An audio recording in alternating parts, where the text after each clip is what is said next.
Сайн байцгаана уу. Бид нар 50-нд хүнсний франц их сургуулийн магистрийн оюутнууд байна. Бид нар Монгол болж байгаа шудраг бус үйл явдлыг хараад дуугаа мөрч чадсангүй. Тиймээс бид нар бид уучлахгүй сошиал хөдөлгөөнийг эхлүүлж байна.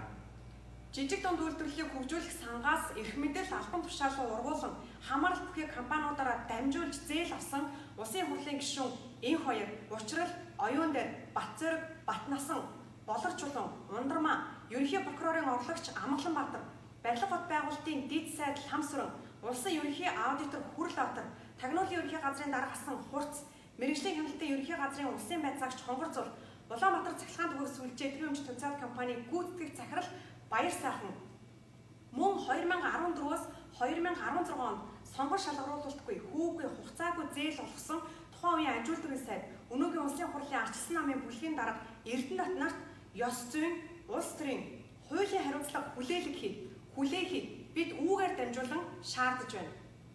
Бид уучлахгүй олон шалтгаан байна.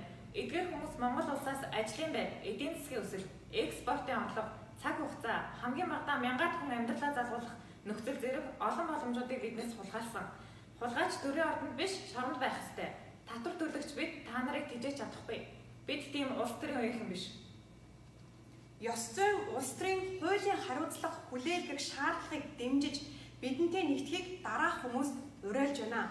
Дуучин улс төрч Наран Туяа, Либерти комедиан Амар Түвшин, хуульч өмгөөлөгч Мэргэн, Сагсан бөмбөг тайлбарлагч Сэтгүүлч Ялал, Лантун тохио төрийн бас байгууллагын тэргүүн Ган Жавхлан нарыг бид уучлахгүй сошиал хөдөлгөөнд маань нэгдэж эсэргүүцлээ илэрхийлэхийг урьж байна.